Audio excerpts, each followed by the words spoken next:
2026년. 혹시 대한민국에서 부모님 돌봄 문제를 고민하고 계신다면 이 숫자는 반드시 기억하셔야 합니다. 왜 하필 지금이냐고요? 기존 시스템이 뭐랄까 거의 한계에 다다랐기 때문이에요. 이건 단순히 보조금을 좀 더 주고 마는 그런 차원의 얘기가 아닙니다.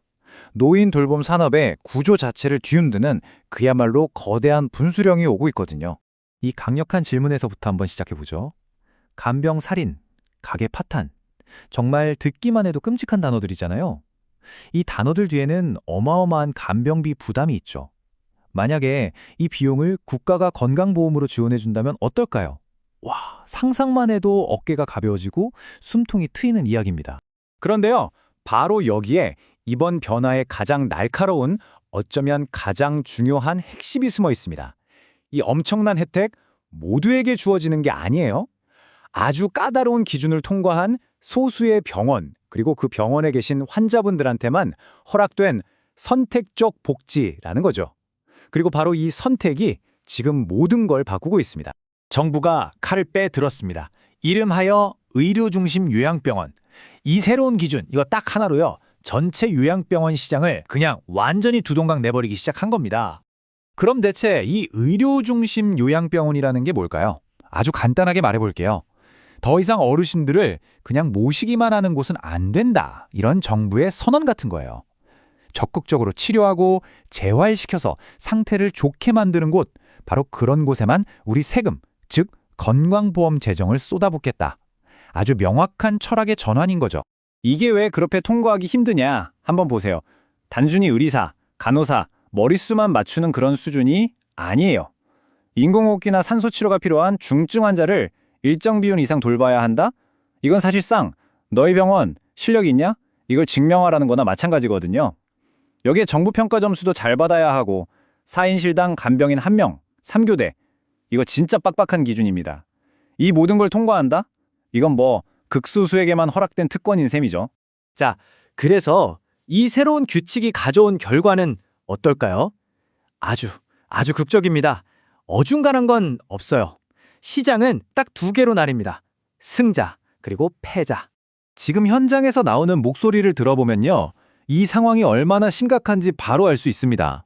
정부 지정을 받은 승자 병원들이 간병비 지원이라는 이건 뭐 거부할 수가 없는 강력한 무기잖아요? 이걸로 주변의 모든 환자들을 블랙홀처럼 그냥 싹 빨아들이고 있다는 겁니다.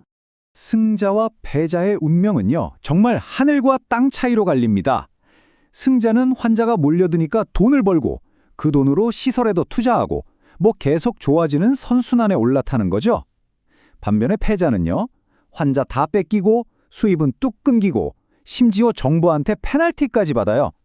이건 뭐 빠져나올 수 없는 쇠퇴의 악순환에 갇혀버리는 겁니다.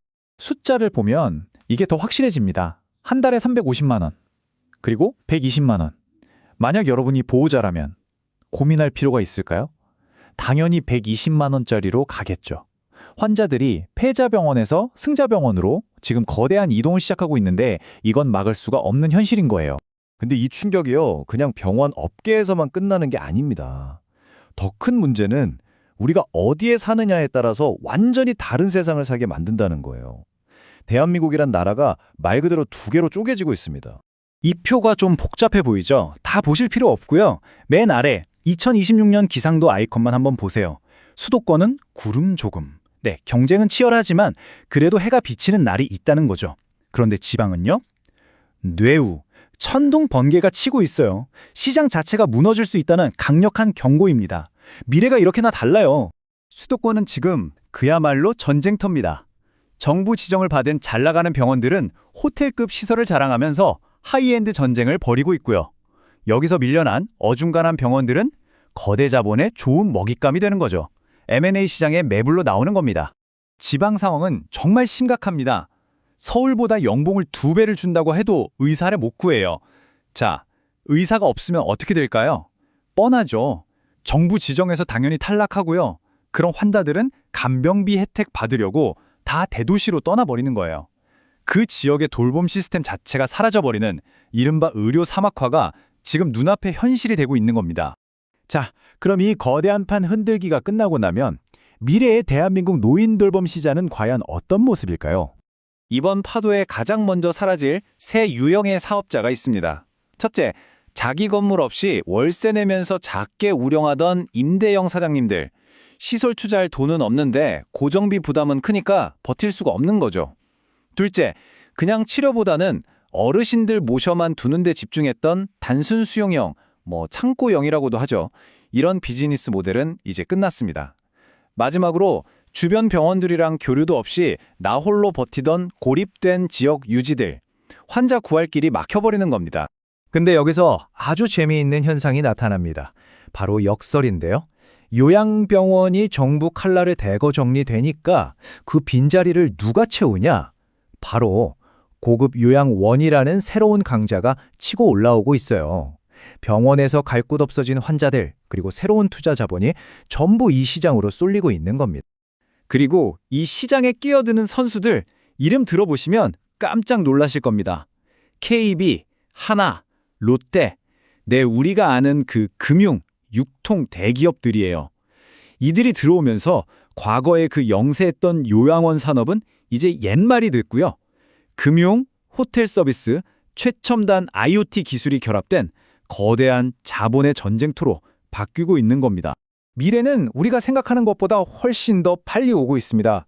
당장 2027년부터는 살아남은 기업들 중심으로 시장이 더 전문화, 고급화될 거고요. 2028년쯤 되면요. 이 고질적인 인력난을 해결하려고 AI 모니터링이나 돌봄 로봇이 이제는 선택이 아니라 필수가 될 겁니다. 그리고 2030년, 이때가 되면 아예 집이나 다름없는 실버타운이랑 의료시설인 요양원이 하나로 합쳐진 그런 새로운 통합 모델이 대세가 될지도 모릅니다. 결국 우리는 이 질문 앞에 서게 됩니다. 이번 대격변, 분명 어떤 사람들에게는 더 수준 높은 의료 서비스를 제공하겠죠. 좋은 일입니다. 하지만 동시에 내가 어디에 사는지, 내가 돈이 얼마나 있는지에 따라서 누군가는 이 돌봄 시스템에서 아예 배제되어 버리는 그런 새로운 불평등을 만들고 있는 건 아닐까요? 더 나은 돌봄을 향한 이 거대한 선택이 만들어낼 또 다른 그림자, 그 사회적 비용은 과연 무엇일지 이제 우리 모두가 함께 진지하게 고민해봐야 할 시간입니다.